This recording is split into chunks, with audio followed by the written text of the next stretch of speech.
안녕하세요. 오늘 저희가 함께 살펴볼 자료들이 참 흥미롭습니다. 죄의 결과라는 굉장히 무거운 주제가 있고요. 또 동시에 하나님의 사랑이라는 정말 희망적인 주제가 같이 있어요.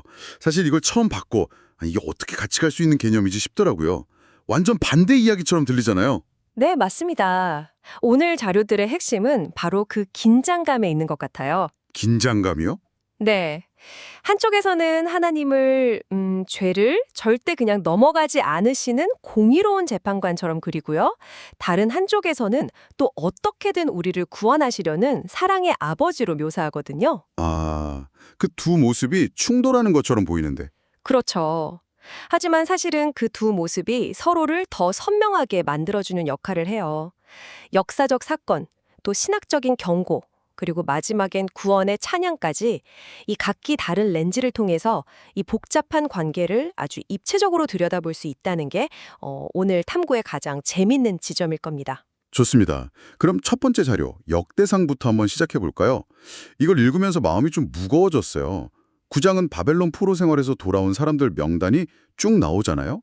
근데 이게 사실상 한 공동체가 죄 때문에 완전히 무너지고 흩어졌었다는 그런 비극의 증거죠. 네, 그렇죠.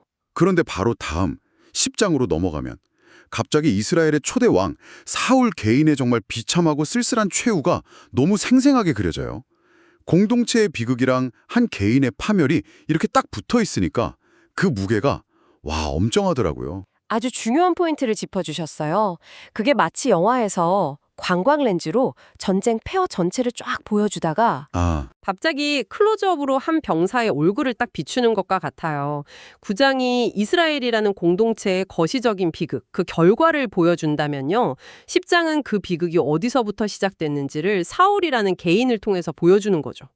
미시적인 관점에서요? 네, 이 거대한 불행은 바로 이런 한 사람의 불순종에서부터 시작된 거다라고 말하는 셈이에요. 죄의 영향력이 그냥 한 사람의 삶에서 끝나는 게 아니라 세대를 거쳐서 공동체 전체의 운명까지 바꿀 수 있다는 걸 보여주는 아주 효과적인 장치라고 볼 수 있습니다. 와, 거시와 미시를 오가는 편집이라니 그렇게 보니까 정말 의도가 명확하게 느껴지네요. 특히 자료에서 강조한 역대상 10장 13절을 읽는데 그 단호함에 좀 놀랐어요. 제가 한번 읽어볼게요. 사울이 죽은 것은 여호와께 범죄하였기 때문이라. 그가 여호와의 말씀을 지키지 아니하고 또 신접한 자에게 가르치기를 청하고.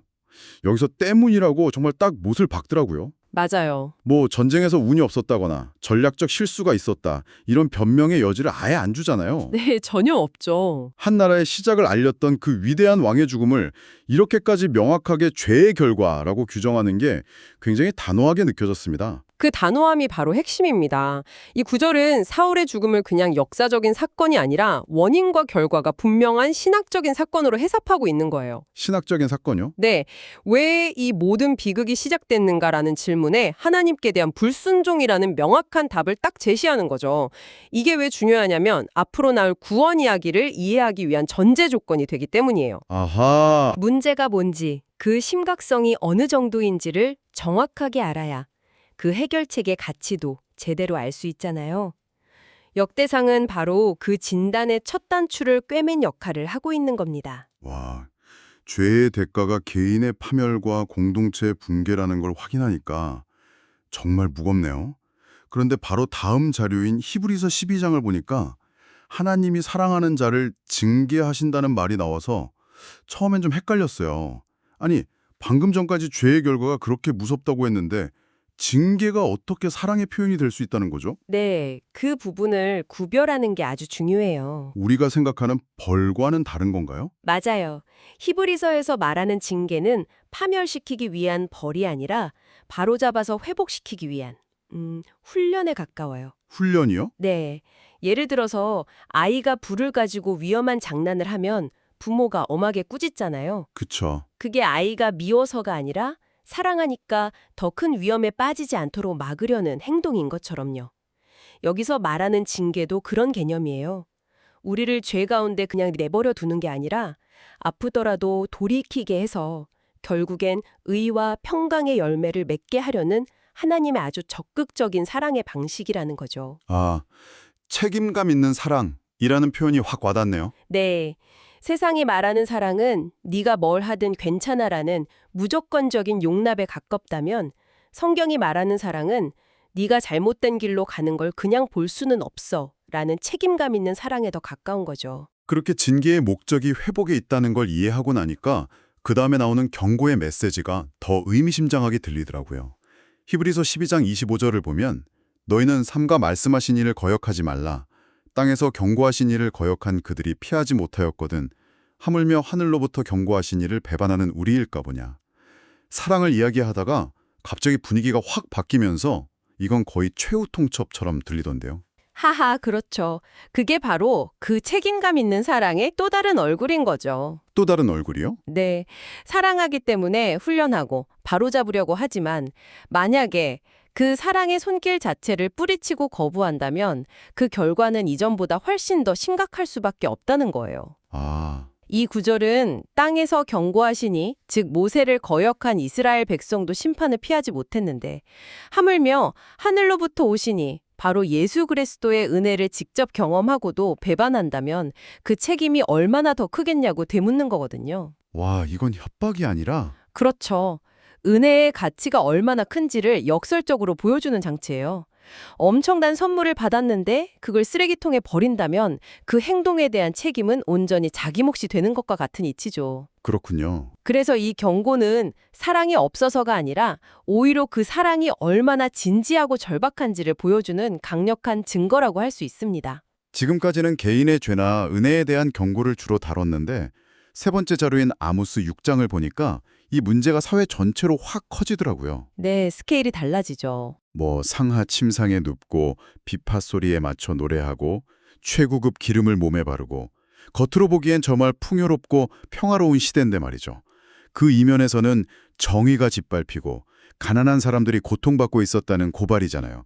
이게 꼭 뭐 2800년 전 옛날 이야기 같지만은 않아서 읽는 내내 마음이 좀 씁쓸했어요.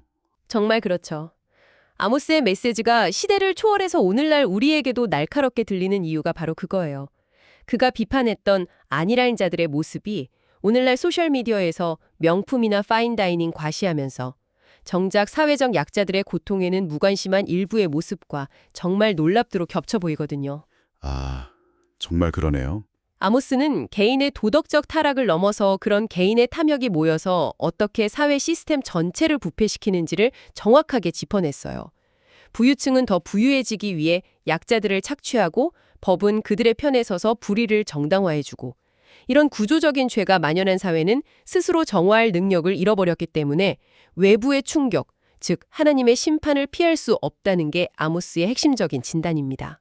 그 진단 끝에 나오는 심판의 예언이 정말 구체적이라서 더 무섭게 느껴졌어요. 아모스 6장 14절인데요. 만군의 하나님 여호와의 말씀이니라. 이스라엘 족속아, 내가 한 나라를 일으켜 너희를 치리니 그들이 하맛 어귀에서부터 아라바 시내까지 너희를 학대하리라 하셨느니라. 이건 그냥 벌 받을 거야 정도의 막연한 경고가 아니잖아요. 네, 아니죠. 적대국의 침략이라는 아주 구체적인 방식으로 나라 전체가 역사 속에서 지워질 수 있다는 선언이니까요. 개인의 죄가 모여서 나라의 운명까지 결정하게 된다는 게 정말 섬뜩하게 다가옵니다. 네, 바로 그 지점이 아모스가 던지는 가장 강력한 메시지입니다. 하나님의 공의는 개인의 경건함이나 골방의 기도에만 머무는 게 아니라는 거죠. 우리가 살아가는 사회의 정의와 국가의 운명에도 똑같이 적용된다는 겁니다. 아, 사회 전체가 불의를 용납하고 약자의 신음소리를 외면할 때 그 공동체는 더 이상 하나님의 보호를 받을 수 없다는 거예요. 이스라엘의 멸망이라는 실제 역사적 사건을 통해 집단적인 죄의 결과가 얼마나 파괴적인지를 우리에게 생생하게 보여주고 있는 셈이죠. 자, 여기까지 정리해보면 정말 암울하네요. 사울이라는 개인의 파멸에서 시작해서 공동체의 붕괴, 그리고 국가 전체의 멸망까지. 죄의 결과가 낳는 절망적인 그림만 계속해서 본 셈이잖아요. 맞아요. 만약에 자료가 여기서 끝났다면 정말 어디에도 희망이 없다고 느꼈을 것 같아요. 그런데 정말 다행히도 네 번째 자료인 누가복음 1장에서 분위기가 180도 바뀌더라고요. 네, 맞습니다. 앞선 세 본문이 왜 우리에게 구원이 절대적으로 필요한가에 대한 깊고 어두운 진단서였다면 진단서요? 네, 마지막 누가복음 본문은 바로 그에 대한 하나님의 처방전, 그 첫 줄을 보여주는 역할을 합니다. 문제의 심각성을 철저하게 깨닫게 한 뒤에야 비로소 해결책을 제시하는 아주 정교한 구조를 가지고 있는 거죠. 그 희망의 시작을 알리는 장면이 저는 너무 인상적이었어요. 마리아와 엘리사벳, 아이를 잉태한 두 여인이 만나서 서로를 축복하고 기뻐하는 장면은 그 자체로 죽음의 그림자를 뚫고 나오는 생명의 찬가처럼 느껴졌거든요. 아, 그렇죠. 이 예언적 찬양은 정말 앞서 이야기했던 모든 어둠을 단번에 몰아내는 한 줄기 빛처럼 다가왔습니다. 제가 이 구절을 읽으면서 가장 감동받았던 부분인데요. 누가복음 1점 78절과 79절입니다. 이는 우리 하나님의 긍휼로 인함이라. 이로써 돋는 해가 위로부터 우리에게 임하여 어둠과 죽음의 그늘에 앉은 자에게 비치고 우리 발을 평강의 길로 인도하시리로다. 정말 아름다운 구절이죠. 여기서 어둠과 죽음의 그늘에 앉은 자가 누구일까요? 바로 앞선 본문들이 묘사했던 모든 사람들이에요. 사울처럼 개인적인 파멸에 이른 사람, 이스라엘 백성처럼 공동체가 흩어지는 고통을 겪는 사람, 아모스가 경고했던 심판 아래 놓인 사회.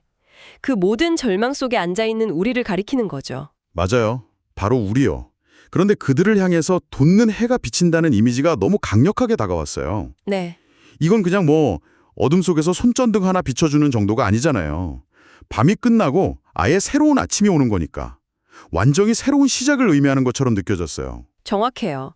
그리고 그 이미지를 조금 더 깊이 들여다보면 돋는 해가 위로부터 우리에게 임하여라는 표현이 정말 중요해요. 위로부터요? 네, 이건 어둠 속에 있던 우리가 필사적으로 빛을 찾아서 기어 올라간 게 아니라는 뜻이거든요. 아, 빛이 일방적으로, 수직적으로 우리의 상태나 자격과 상관없이 우리를 찾아왔다는 거예요. 그렇군요. 인간의 노력이나 선행이 구원의 조건이 아니라 전적으로 하나님의 주도적인 행동, 즉 긍휼에서 모든 것이 시작되었다는 걸 보여주는 아주 능동적이고 강력한 사랑의 이미지인 거죠.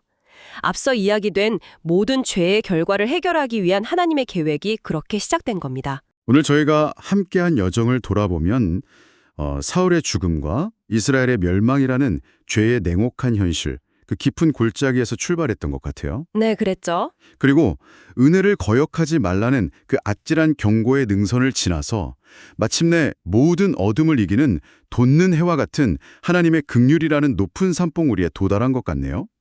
이 극적인 대비를 통해서 각각의 메시지가 더 선명하게 와닿는 경험이었습니다. 네, 오늘 살펴본 자료들이 우리에게 보여주는 논리는 아주 명확해요.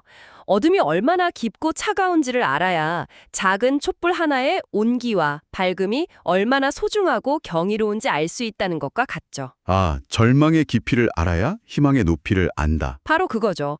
죄의 결과가 얼마나 비참하고 파괴적인지를 직시하지 않으면 그 모든 것을 해결하기 위해 주어진 하나님의 사랑이 얼마나 대단하고 값비싼 은혜인지를 온전히 이해할 수 없다는 거예요.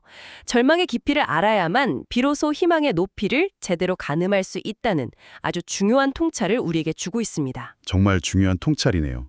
자, 그럼 마지막으로 이 질문을 당신께 던지면서 오늘 이야기를 마무리할까 합니다. 오늘 자료들은 우리에게 엄중한 공의와 한없는 긍휼이라는 하나님의 두 가지 모습을 동시에 보여줬잖아요. 어쩌면 우리 삶도 이 둘 사이의 균형을 찾아가는 과정이 아닐까 싶어요. 당신의 삶에서는 이 흔들리지 않는 원칙과 모든 것을 품는 자비로운 사랑, 이 두 가지가 어떻게 조화를 이루고 있나요? 이 질문에 대해 한번 깊이 생각해 보시는 건 어떨까요?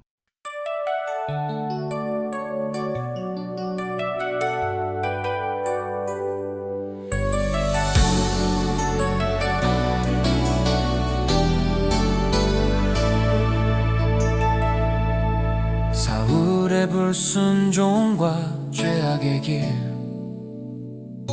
여호와의 말씀을 거역한 결과 블레셋과의 전쟁에서 패하고 죄의 결과와 비참함을 보였네.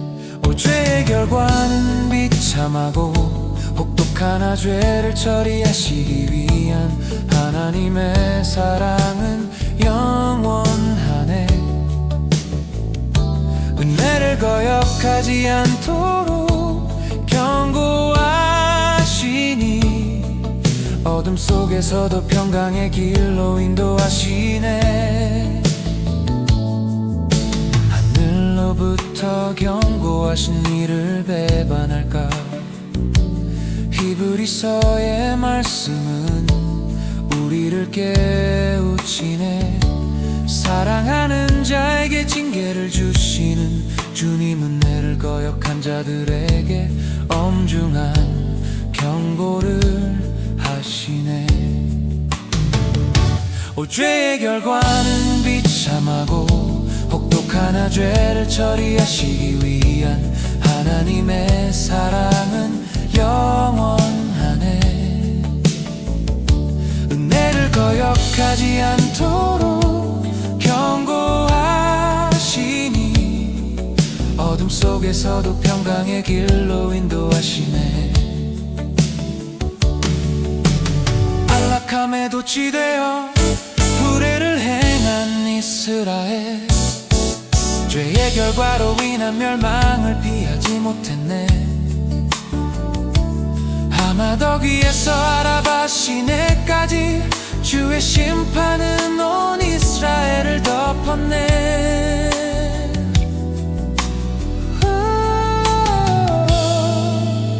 마리아와 엘리사벳의 기쁨의 찬양 돋는 내가 위로부터 임하여 어둠과 죽음의 그늘에 앉은 자에게 죄를 처리하시기 위한 하나님의 사랑이 비추네.